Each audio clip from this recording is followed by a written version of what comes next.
ಶ್ರೀಗುರುಭ್ಯೋ ನಮಃ ಹರಿ ಓಂ ಜನ್ಮಾದ್ಯಸ್ಯ ಯತೋನ್ಮಯಾತ್ ಇತರತಶ್ಚಾರ್ಥೇಷ್ವವಿಘ್ನಸ್ವರಾಟ್ ತೇನೇ ಬ್ರಹ್ಮಹೃದಾಯ ಆದಿಕವಯೇ ಮುಹ್ಯಂತಿ ಯಂ ಸೂರಯಃ ತೇಜೋ ವಾರಿಮೃದಾಂ ಯಥಾ ವಿನಿಮಯೋ ಯತ್ತತ್ ಸರ್ಗೋ ಮೃಷಾ ಧಾಮ್ನಾ ಸ್ವೇನ ಸದಾ ನಿರಸ್ತಕುಹಕಂ ಸತ್ಯಂ ಪರಂ ಧೀಮಹಿ ಸೃಷ್ಟಿಸ್ಥಿತ್ಯಪ್ಯಯೇಹ ನಿಯತಿದೃಶಿತಮೋ ಬಂಧಮೋಕ್ಷಾಶ್ಚ ಯಸ್ಮಾತ್ ಅಸ್ಯ ಶ್ರೀ ಬ್ರಹ್ಮರುದ್ರ ಪ್ರಭೃತಿ ಸುರನರದ್ವೀಷಶತ್ರಾತ್ಮಕಸ್ಯ ವಿಷ್ಣೋರ್ವ್ಯಸ್ತಾಃ ಸಮಸ್ತಾಃ ಸಕಲಗುಣನಿಧಿಃ ಸರ್ವದೋಷವ್ಯಪೇತಃ ಪೂರ್ಣಾನಂದಾವ್ಯಯೋ ಯೋ ಗುರುರಪಿ ಪರಮಶ್ಚಿಂತಯೇತಂ ಮಹಾಂತಂ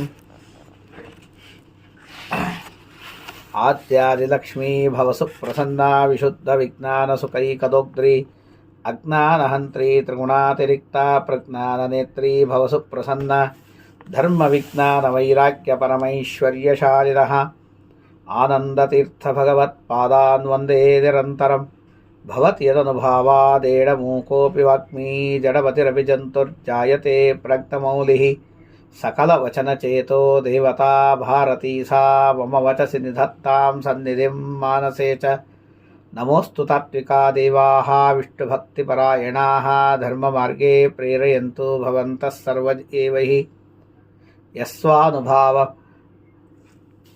यं प्रव्रजन्तमनुपेतमपेतकृत्यं द्वैपायनो विरहकातर आजुहाव पुत्रेति तन्मयतया तरवोऽपि नेदुः तं सर्वभूतहृदयं मुनिमानतोऽस्मि यस्वानुभावमखिलश्रुतिसारमेकम् अध्यात्मदीपमतितितिर्षतां तमोन्दं संसारिणां करुणयाः पुराणगुह्यं तं व्याससूनुमुपयामि गुरुं मुनीनाम्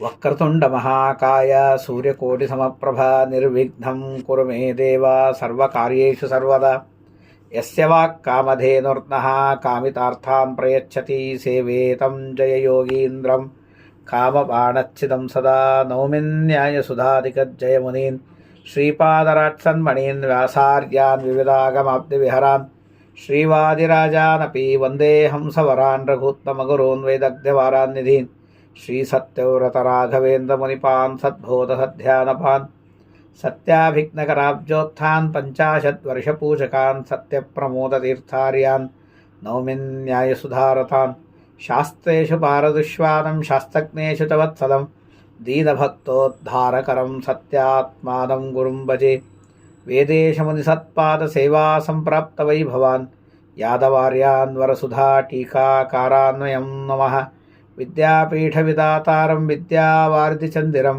विद्यार्थिवत्सलं वन्दे महामहिमसद्गुरुं मध्वसिद्धान्तवार्धोत्थतत्त्वपीयूषसेचकः तापं हरतवे नित्यं ज्ञानपञ्चास्य चन्द्रमाः आपादमौलिपर्यन्तं गुरूणामाकृतिं स्मरेत् तेन विघ्नाः प्रणश्यन्ति सिद्ध्यन्ति च मनोरथाः श्रीगुरुभ्यो नमः हरिः ओಂ. ಶ್ರೀಮದ್ಭಾಗವತದಲ್ಲಿ ಏಕಾದಶ ಸ್ಕಂದ ಪರಮ ವಿಶಿಷ್ಟವಾದದ್ದು. ಶ್ರೀಮದ್ ಭಗವದ್ಗೀತೆಯ ವ್ಯಾಖ್ಯಾನ ರೂಪ ಒಂದು ರೀತಿಯಿಂದ ಅಂತ ಹೇಳಿದರೂ ತಪ್ಪಲ್ಲ. ಪರಮಾತ್ಮ ತಾನು ಉದ್ಧವನಿಗೆ ಉಪದೇಶವನ್ನು ಮಾಡಿದ. ಉದ್ಧವನಿಗೆ 2 ಸಲ ಉಪದೇಶವನ್ನು ಮಾಡ್ತಾನೆ. ಒಂದು ಸಲ ಉಪದೇಶವನ್ನು ಮಾಡಿ ಅವನಿಗೆ ಬದರಿಕಾಶ್ರಮಕ್ಕೆ ಕಳಿಸಿದ್ದನ್ನು ನಾವು ಕೇಳ್ತೀವಿ. ಮತ್ತೊಮ್ಮೆ ಕೃಷ್ಣ ಪರಮಾತ್ಮ ಪರಂಧಾಮಕ್ಕೆ ಹೋಗುವುದಕ್ಕಿಂತಲೂ ಸ್ವಲ್ಪ ದಿವಸದ ಮುಂಚೆ ಬಂದು ಪರಮಾತ್ಮನಿಂದ ಉಪದೇಶವನ್ನು ಪಡೆದ ಅಂತನ್ನುವಂಥ ಮಾತನ್ನು ಕೇಳುತ್ತೇವೆ. ಹೀಗೆ ಉದ್ಧವನಿಗೆ 2 ಸಲ ಉಪದೇಶವನ್ನು ಪರಮಾತ್ಮ ಮಾಡಿದ್ದಾನೆ. ಅದರಲ್ಲಿ ಪ್ರಾಯ ಈ ಉಪದೇಶವನ್ನು ಏಕಾದಶ ಸ್ಕಂದದಲ್ಲಿ ಹೇಳಿದ ಉಪದೇಶವನ್ನು 2 ಸಲವೂ ಮಾಡಿರಬಹುದು. ತೃತೀಯ ಸ್ಕಂದದಲ್ಲಿ ಹೇಳಿದಂತಹ ಉಪದೇಶವನ್ನು ಮೊದಲನೇ ಸಲ ಮಾಡಿದಾಗ ಹೇಳಿದ್ದಾನೆ. ಅದನ್ನು 2 ಸಲ ಹೇಳಿರಬಹುದು, ಹೇಳಿಲ್ಲ ಅಂತ ನಾನು ಏನು ಹೇಳಿಕ್ಕೆ ಹೋಗೋದಿಲ್ಲ. ಯಾಕೆ ಅಂತಂದರೆ ತೃತೀಯ ಸ್ಕಂದ, ಚತುರ್ಥ ಸ್ಕಂದ, ಪಂಚಮ ಸ್ಕಂದಗಳ ಉಪದೇಶವನ್ನು ಕೇಳಿದಾಗ ಅಲ್ಲಿ ಹೇಳುವ ಕಾಲಕ್ಕೆ, ಈ ಉಪದೇಶವನ್ನು ಮಾಡುವ ಕಾಲಕ್ಕೆ ಮೈತ್ರೇಯರೂ ಕೂಡ ಅಲ್ಲಿ ಇದ್ದರು. ಮೈತ್ರೇಯರಿಗೆ ಉಪದೇಶವನ್ನು ಪರಮಾತ್ಮ ಮಾಡಿ ಇದನ್ನು ವಿದುರರಿಗೆ ಹೇಳ್ರಿ ಅಂತ ಹೇಳ್ತಾನೆ. ಹಾಗಾಗಿ ವಿದುರ ತಾನು ಧರ್ಮರಾಜನಲ್ಲಿ ಐಕ್ಯ ಹೊಂದುವುದಕ್ಕಿಂತಲೂ ಕೂಡ ಮೊದಲಿಗೆ ಕೃಷ್ಣ ಮಾಡಿದಂತಹ ಉಪದೇಶ. ಆದ್ದರಿಂದಾಗಿ ತೃತೀಯ ಸ್ಕಂದ, ಚತುರ್ಥ ಸ್ಕಂದ ಇವು ಪರಮಾತ್ಮ ತಾನು ಯದುವಂಶದ ನಾಶವಾಗುವುದಕ್ಕೂ 36 ವರ್ಷದ ಮುಂಚೆ ಉಪದೇಶವನ್ನು ಮಾಡಿದ್ದು. ಯಾವಾಗ ಯದುವಂಶ ನಾಶವಾಗಲಿ, ಪರಸ್ಪರ ಹೊಡೆದಾಡಿ ಅಂತ ಶಾಪ ಬಂತು, ಅಥವಾ ಮುಸಲದಿಂದಾಗಿ ಯಾದವರ ನಾಶವಾಗತ್ತೆ ಅಂತ ಶಾಪ ಬಂತು, ಆಗ ಪರಮಾತ್ಮ ಉದಾಸೀನನಾಗಿ ತಾನು ಕೂತಿದ್ದಾನೆ. ಉದಾಸೀನನಾಗಿ ಕೂತಿದ್ದನ್ನು ನೋಡಿ ಉದ್ಧವ ಬಂದು ಪ್ರಾರ್ಥನೆಯನ್ನು ಮಾಡಿದಾಗ ದೇವರು ಉಪದೇಶವನ್ನು ಮಾಡಿದ್ದು ಅಂತನ್ನುವಂಥ ಮಾತನ್ನು ಹೇಳಬಹುದು. ಹಾಗಾಗಿ ತೃತೀಯ ಸ್ಕಂದ, ಚತುರ್ಥ ಸ್ಕಂದ ಇವುಗಳನ್ನು ನಾವು ನೋಡಿದಾಗ ಅಲ್ಲಿ ಮುಗಿಸುವ ಕಾಲಕ್ಕೆ ಮಾತನ್ನು ನಾವು ಕೇಳ್ತೀವಿ. ಚತುರ್ಥ ಸ್ಕಂದ ಉಪದೇಶವನ್ನು ಅದನ್ನು ಮುಗಿಯುವ ಕಾಲಕ್ಕೆ ಈ ರೀತಿಯಾಗಿ ಉಪದೇಶವನ್ನು ಪರಮಾತ್ಮ ತಾನು ಮಾಡಿದ, ಕೃಷ್ಣ ಪರಮಾತ್ಮ ತಾನು ಉಪದೇಶವನ್ನು ಮಾಡಿದ ಎನ್ನುವಂಥ ಮಾತನ್ನು ನಾವು ಕೇಳ್ತೀವಿ. ಹಾಗಾಗಿ ತೃತೀಯ ಸ್ಕಂದ ಮತ್ತು ಚತುರ್ಥ ಸ್ಕಂದಗಳೂ ಕೂಡ ಪರಮಾತ್ಮನ ಉಪದೇಶಗಳೇ ಆಗಿದೆ. ಅದನ್ನು ಮತ್ತೊಂದು ಮುಖದಿಂದಲೂ ಕೂಡ ಅದನ್ನು ಹೇಳಿಸಿದ್ದಾರೆ ಅಂತನ್ನುವುದು ಮೈತ್ರೇಯರ ಮುಖದಿಂದ ಹೇಳಿಸಿದ್ದಾರೆ. ಮೈತ್ರೇಯರ ಮುಖದಿಂದ ಹೇಳಿಸಿದರೂ ಕೂಡ ಅದು ಶ್ರೀಕೃಷ್ಣ ಪರಮಾತ್ಮನ ಉಪದೇಶವೇ.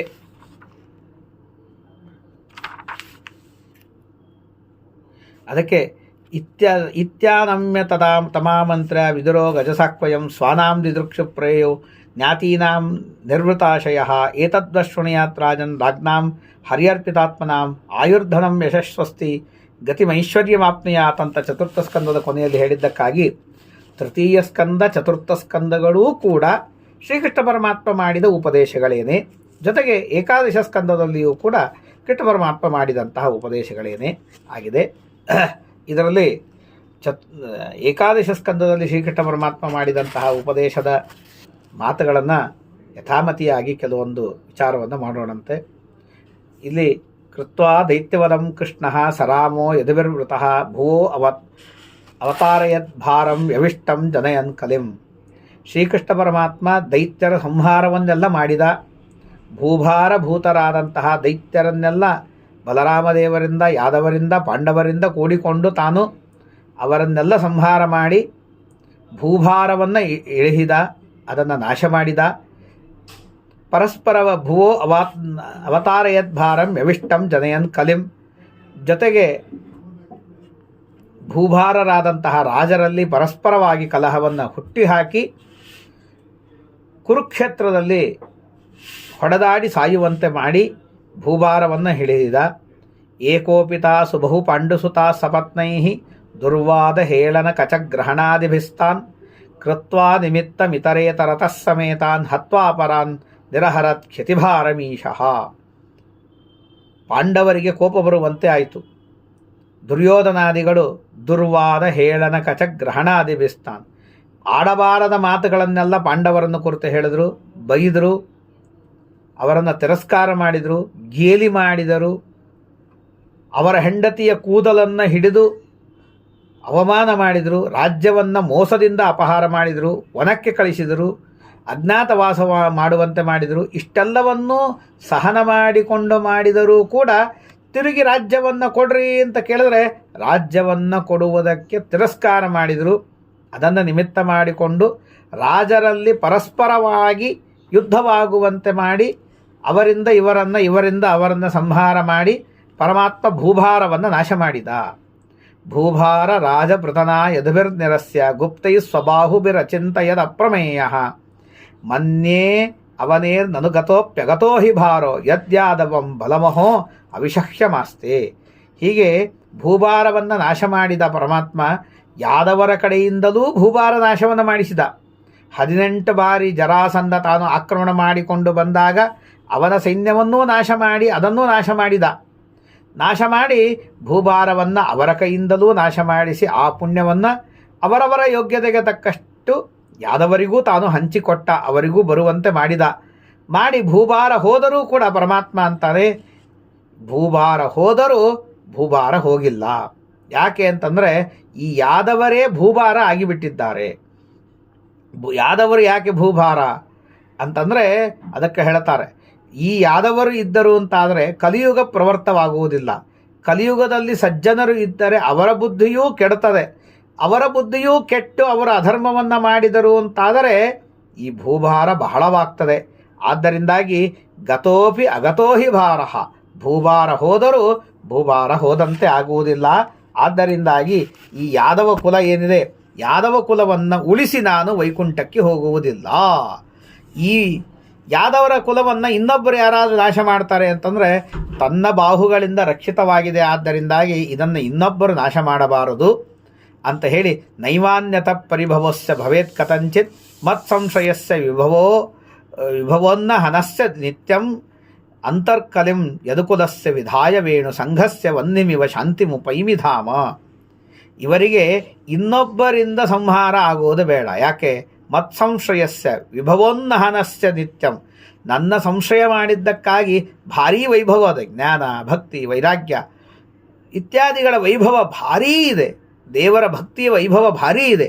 ಹಾಗಾಗಿ ಇವರನ್ನು ಭಗವದ್ಭಕ್ತರಾದ, ಉತ್ಕೃಷ್ಟ ಪರವದ್ಭಕ್ತರಾದ ಈ ಯಾದವರನ್ನು ಮತ್ತೊಬ್ಬರು ಕೊಲ್ತಾರೆ ಅಂದ್ರೆ ಆಗೋದಿಲ್ಲ. ಅದರಲ್ಲೂ ಮತ್ಸಂಶಯಸ್ಯ, ನಾನೇ ನಾಥನಾಗಿ ಇರುವಾಗ, ಪ್ರತ್ಯಕ್ಷವಾಗಿ ಇರುವಾಗ ನನ್ನೆದುರಿಗೆ ನನ್ನ ಬಳಗದವರನ್ನು, ನನ್ನನ್ನು ಆಶ್ರಯ ಮಾಡಿದವರನ್ನು ಇನ್ನೊಬ್ಬರು ಕೊಲ್ತಾರೆ ಅಂತಂದರೆ ಅದು ತಪ್ಪಾಗ್ತದೆ.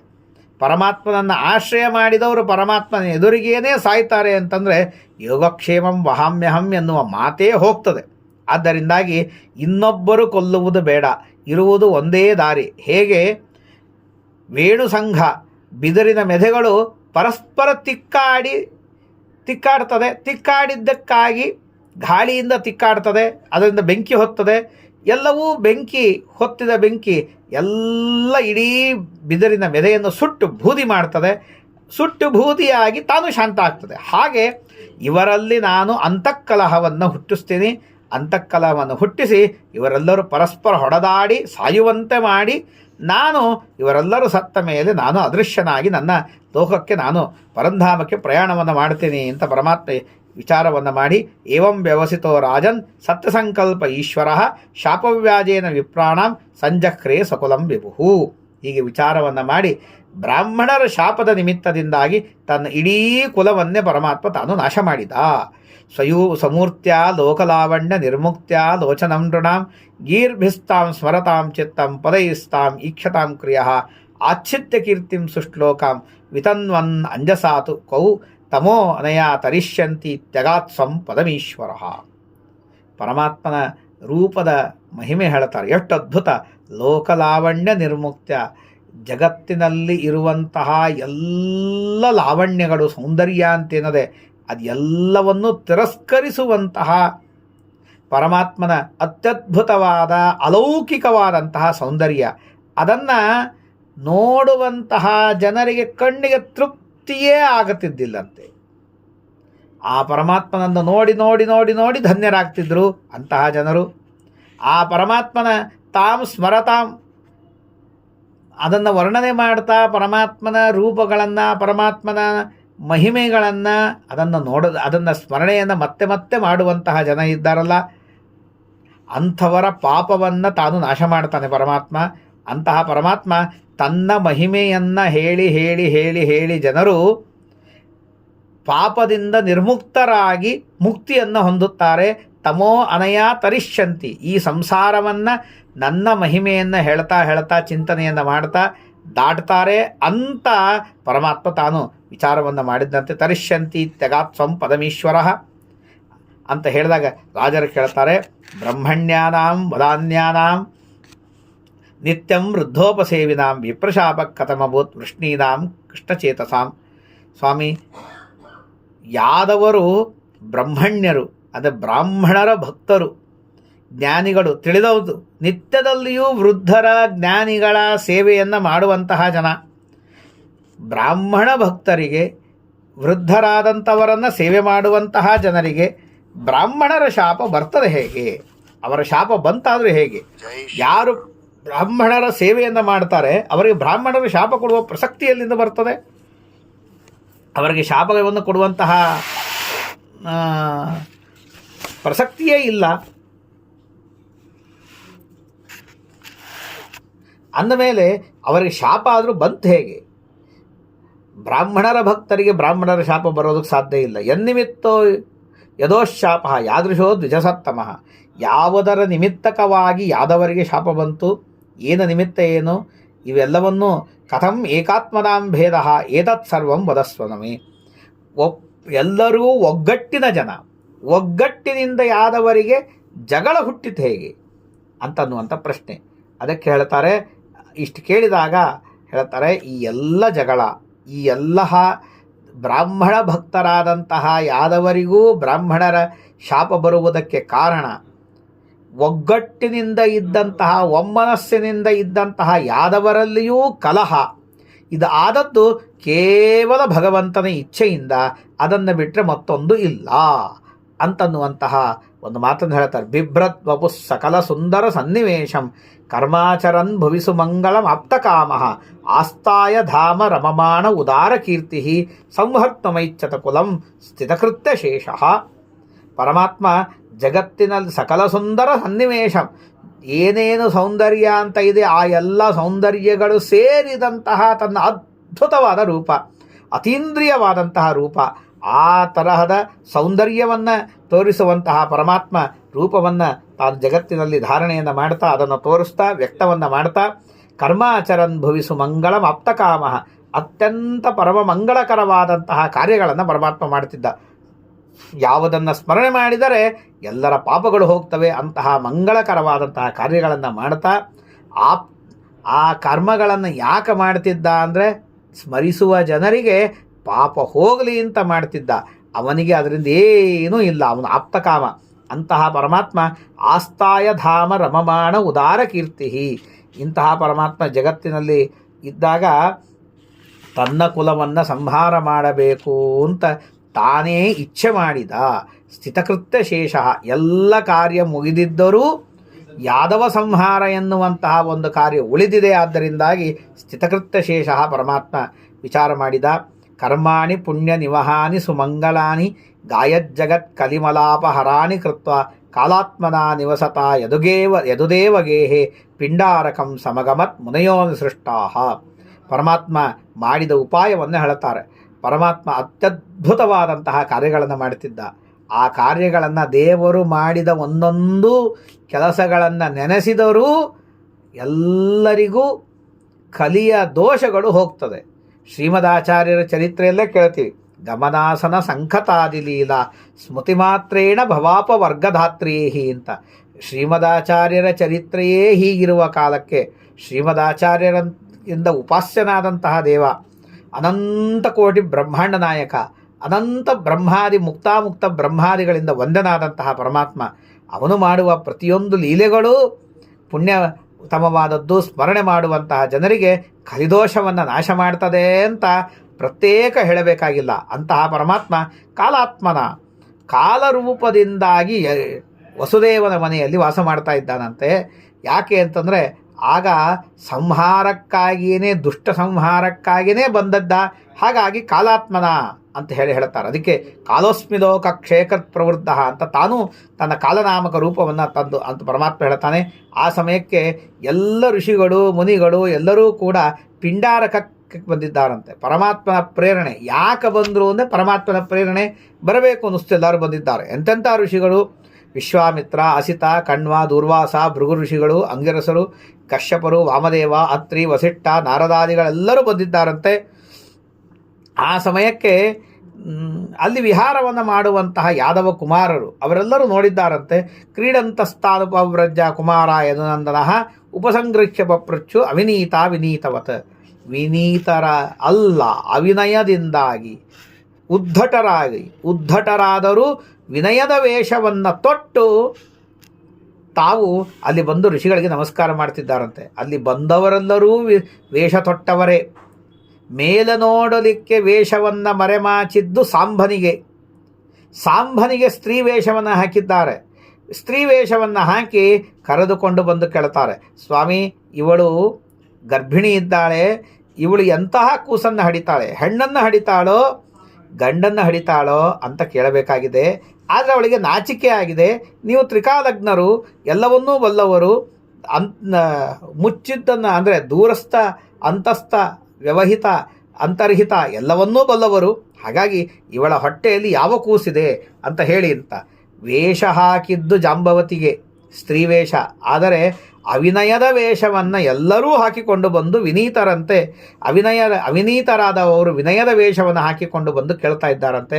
ಆಗ ಅದನ್ನು ನೋಡಿದಾಗ ಋಷಿಗಳು ಯೋಚನೆ ಮಾಡಿದರು, ಜ್ಞಾನ ದೃಷ್ಟಿಯಿಂದ ನೋಡಿದ್ರು, ಅವ್ರಿಗೆಲ್ಲ ತಿಳಿತು ತಮಗೆ ಮೋಸ ಮಾಡಲಿಕ್ಕೆ ಬಂದಿದ್ದಾರೆ ಅಂತ ತಿಳಿದು ಜನಯಿಷ್ಯತಿ ಓ ಮಂದ ಮುಸಲಂ ಕುಲನಾಶನಂ, ನಮಗೆ ಮೋಸ ಮಾಡೋದಕ್ಕೆ ಬಂದಿದ್ದೀರಿ, ನಮ್ಮನ್ನು ಪರೀಕ್ಷೆ ಮಾಡಲಿಕ್ಕೆ ಬಂದಿದ್ದೀರಿ, ನಿಮ್ಮ ಕುಲವನ್ನೇ ನಾಶ ಮಾಡುವಂತಹ ಒನಕೆಯನ್ನು ಇವಳು ಹಡಿತಾಳೆ ಅಂತ ಹೇಳಿ ಮಾತನ್ನು ಹೇಳ್ತಾರೆ. ತಕ್ಷುತ್ವ ಅತಿಸಂಭ್ರಾಂತ ವಿಮುಚ್ಚ ಸಹಸೋದರಂ ಸಾಂಬಸ್ಯ ದದೃಶಸ್ತಸ್ಮಿನ್ ಮುಸಲಂ ಖಲ್ವಯಸ್ಮಯಂ.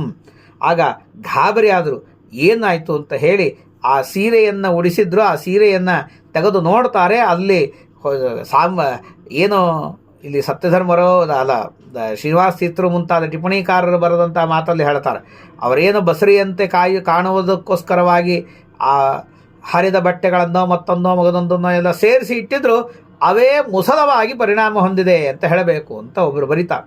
ಅದೇ ಮುಸಲವಾಗಿ ದೊಡ್ಡ ಕಬ್ಬಿಣದ ಮುಸಲ ಸಿಕ್ಕಿದೆ ಅಂತೆ. ದದೃಶು ಮುಸಲಂ ಖಲ್ ವಯಸ್ಮಯಂ ಕಿಂ ಕೃತಂ ಮಂದಭಾಗ್ಯೈರ್ನಃ ಕಿಂ ವದಿಷ್ಯಂತಿ ವೋ ನೋ ಜನಾಃ ಇತಿ ವಿಹ್ವಲಿತಾ ಗೇಹಾನ್ ಆದಾಯ ಮುಸಲಂ ವ್ಯಯುಹು. ಏನು ಮಾಡಬೇಕು, ದೊಡ್ಡವರು ಏನಂತಾರೆ, ಏನು ಬೈತಾರೆ ನಾವು ಮಾಡಿದ ಅಭಿನಯಕ್ಕೆ ಅಂತ ಹೇಳಿ ಗಾಬರಿಯಾಗಿದ್ದಾರೆ. ತಚ್ಚೋಪನೀಯ ಯಾದವರ ಸಭೆಯನ್ನು ಸೇರಿಸಿದ್ದಾರಂತೆ. ಅಲ್ಲಿ ಬಂದು ಮುಖವನ್ನು ತಲೆಬಾಗಿಸಿ ನಿಂತು ರಾಜ ಉಗ್ರಸೇನ ಅವನ ಮುಂದೆ ಏನೇನು ನಡೆಯಿತು ಘಟನೆ ಅದನ್ನು ಎಲ್ಲ ಹೇಳಿದ್ದಾರೆ. ಶುತ್ವಾ ಅಮೋಘಂ ವಿಪ್ರಶಾಪಂ ದೃಷ್ಟ್ವಾಚ ಮುಸಲಂ ನೃಪಃ. ಬ್ರಾಹ್ಮಣರು ಕೊಟ್ಟ ಶಾಪವನ್ನು ಕೇಳಿದ ರಾಜ, ನೋಡಿದ ಮುಸಲವನ್ನು ನೋಡಿದ, ಆಶ್ಚರ್ಯ ಆಯಿತು. ಎಷ್ಟೋ ಜನರಿಗೆ ಭಯವಾಯಿತು, ಈ ಕಬ್ಬಿಣದ ಒನಕೆ ನಮ್ಮ ಕುಲವನ್ನು ಇಡೀ ಯಾದವ ಕುಲವನ್ನೇ ನಾಶ ಮಾಡ್ತದ ಅಂತ ಗಾಬರಿಯಾಗಿದ್ದಾರಂತೆ. ದ್ವಾರಕಾದ ತಚ್ಚೂರ್ಣಯಿತ್ವ ಮುಸಲಂ ಯದುರಾಜಸ್ಸ ಆಹುಕಃ ಸಮುದ್ರ ಸಲಿಲೆ ಪ್ರಾಶ್ಚತ್ ಲೋಹಂ ತಸ್ಯಾವಶೇಷಿತಂ. ಹಾಗೆ ಅಂದ, ಈ ಮುಸಲವನ್ನು ತುಂಡು ತುಂಡು ಮಾಡಿಬಿಡ್ರಿ, ಸಣ್ಣ ಸಣ್ಣ ಸಣ್ಣ ಸಣ್ಣ ತುಂಡು ತುಂಡು ಮಾಡಿ ಇದನ್ನು ಸಮುದ್ರಕ್ಕೆ ಹಾಕಿಬಿಡಿ ಅಂತ ಹೇಳಿದ್ದಾರಂತೆ. ಅದು ಹೇಳಿದ ಕ್ಷಣಕ್ಕೆ ಸಮುದ್ರ ಸಲಿಲೆ ಪ್ರಾಶ್ಚತ್, ಸಮುದ್ರದ ನೀರಿನಲ್ಲಿ ತಚ್ಚ ಅವಶೇಷಿತ ಒಂದು ಸಣ್ಣ ಲೋಹದ ತುಂಡು ಉಳಿತು, ಅದನ್ನು ಹಾಗೆ ಹಾಕಿದ್ದಾರಂತೆ ಸಮುದ್ರಕ್ಕೆ. ಅದನ್ನು ಒಂದು ಮೀನು ನುಂಗಿದೆ. ಚೂರ್ಣಾನಿ ತರಲೈಸ್ತಾತ ಉಕ್ಯಮಾನಾನಿ ವೇಲಾಯಂ ಲಗ್ನಾನ್ಯಾಸಂ ಕಿಲೈರಕಾಹ. ಆ ಮುಸಲದ ತುಂಡು ತುಂಡು ತುಂಡು ಏನು ಮಾಡಿ ಕಳಿಸಿದ್ರು ಅವೆಲ್ಲ ಸಮುದ್ರಕ್ಕೆ ಹಾಕಿದ್ದು. ಸಮುದ್ರ ರಾಜ ಮತ್ತೆ ಎಲ್ಲ ತೆಗೆದು ಅದನ್ನು ದಂಡೆಗೆ ಹಾಕ್ತು. ಸಮುದ್ರ ಯಾವುದೂ ತನ್ನಗೆ ಬಂದಂತಹ ವಸ್ತುಗಳನ್ನು ತನ್ನಲ್ಲಿ ಇಟ್ಕೊಳ್ಳೋದಿಲ್ಲ, ಎಲ್ಲವನ್ನೂ ಹೊರಗೆ ಹಾಕಿಬಿಡ್ತದೆ ಸಮುದ್ರ. ಹಾಗಾಗಿ ಈ ಸಮುದ್ರದಲ್ಲಿ ಹಾಕಿದಂತಹ ಕಬ್ಬಿಣದ ತುಂಡುಗಳನ್ನು ತಿರುಗಿ ಹಾಕಿದ್ದಾನಂತೆ. ಅದೆಲ್ಲವೂ ಅಲ್ಲಿ ಜೊಂಡು ಹುಲ್ಲು ಬೆಳೆದಿತ್ತು. ಆ ಜೊಂಡು ಹುಲ್ಲಿಗೆ ಬಂದು ಆ ಕಬ್ಬಿಣದ ಇವೆಲ್ಲ ಸೇರಿಕೊಂಡಿದೆ. ಮತ್ಸ್ಯೋ ಗೃಹೀತೋ ಮತ್ಸ್ಯಗ್ನೈ ಜಾಲೇನಾನ್ಯೈ ಸಹಾರಿಣವೇ ತಸ್ಯೋದರಗತಂ ಲೋಹಂ ಶಲ್ಯೇಶು ಲುಬ್ಧಕೋ ಕರೋತ್. ಈ ಒಂದು ಸಣ್ಣ ತುಂಡು ಉಳಿದಿತ್ತು, ಅದನ್ನು ಸಮುದ್ರಕ್ಕೆ ಎಸೆದಿದ್ರು. ಅದನ್ನು ಒಂದು ಮೀನು ನುಂಗಿತು. ಆ ಮೀನನ್ನು ಮೀನುಗಾರರು ಹಿಡಿದಿದ್ದಾರಂತೆ. ಅದರ ಹೊಟ್ಟೆಯನ್ನು ತೆಗೆದಾಗ ಅದರಲ್ಲಿ ಸಣ್ಣ ಲೋಹ ಬಂತು.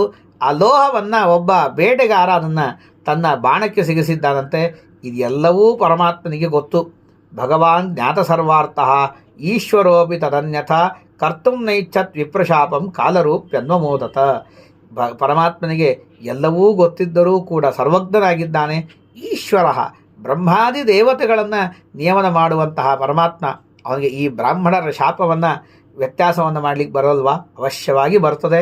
ಆದರೂ ಕೂಡ ಕಾಲರೂಪಿ ಜಗತ್ತನ್ನೇ ಸಂಹಾರ ಮಾಡುವಂತಹ ಪರಮಾತ್ಮ ತಾನು ಈಗ ಯಾದವರ ಕುಲವನ್ನು ತಾನು ಸಂಹಾರ ಮಾಡಬೇಕು ಅಂತ ಹೊರಟಿದ್ದಾನೆ.